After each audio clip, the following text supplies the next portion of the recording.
You know, Sir Baxter said, remember this from the 2011 ticket.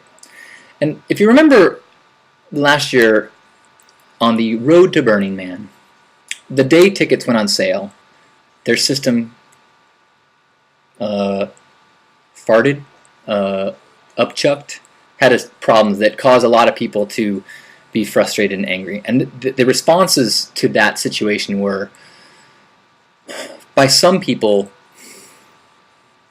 energy rich in a negative way.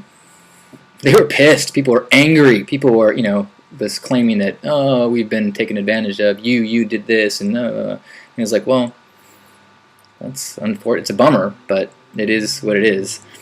And then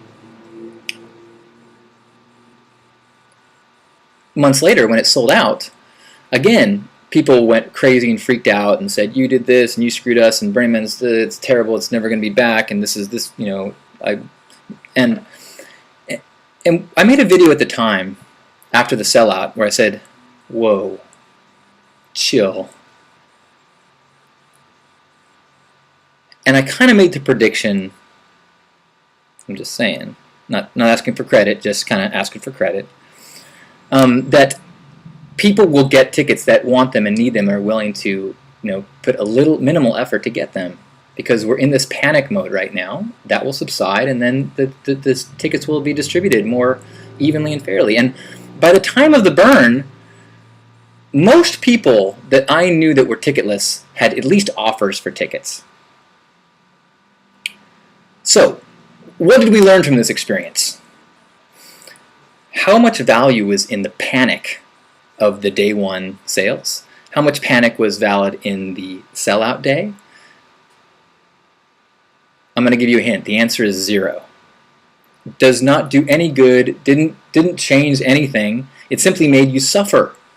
The Shakespeare quote, "A coward dies 1,000 deaths and a hero dies just one," means that if you are afraid or worried or considering, or you're using your imagination for the powers of evil, creating a future that may or may not ever happen that causes you suffering, then your now is infected with this imaginary event. Now, there's some difference if you can take action to alter the future in some way. For example, if you thought that the initial description of the ticket process by Burning Man, they asked for feedback. And so if you then said, well, here, let me give you some suggestions, I'm extremely unhappy with the way you decided to do this, and I'm going to line out some things that I think you could do better. Cool. That's action. That's not a cowardly act. The cowardly act is going, this is terrible! I'm suffering because of this thing that's going to happen. I know it's going to be terrible. I know it. I've been asking people, so how many people do you know didn't get tickets for 2012? Like, well, they haven't even gone on sale yet. Like, oh, well, but you're so angry about the how shitty this new system is.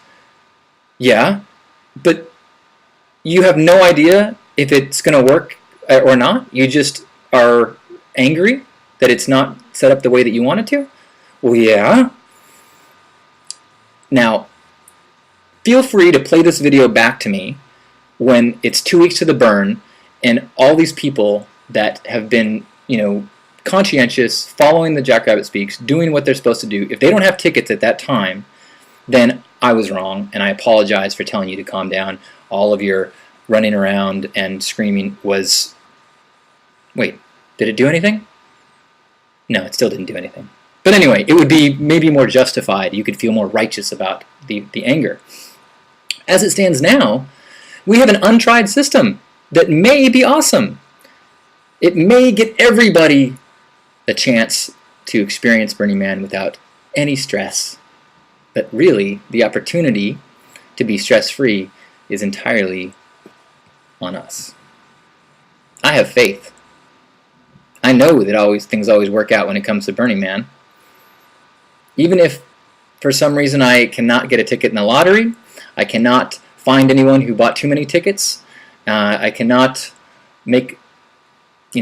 discover a way to get to the playa this year, that's a pretty strong argument that there's something better for me to experience. Maybe it's the year to go to Thailand. Maybe it's the year to get involved with the Burners Without Border project and take resources to another country. Maybe it's the year to I don't know. But see how that process is using my imagination for a future that sounds awesome. The same imagination can be used to imagine a future that I hate. Neither one is based in anything real, so why would I use my imagination to create a future that makes me suffer? That doesn't just apply to tickets. Think about that in your life. How many times do we stress about a future when really all we're doing is using our power of imagination to create a story that makes us uncomfortable? It takes discipline, it takes practice, and well, that's why we kind of gather once a week to remind each other that. And that's also why we have a spiritual practice of our own, whatever that might be. Maybe it's sticky notes, maybe it's lectures, maybe it's yoga, keeping you on track, keeping you present, remembering that you are perfect, you are abundant, and things are working out. Just because you don't understand how, you can't see it, doesn't mean it's not working out perfectly. The playa taught me that. I'll see you at home.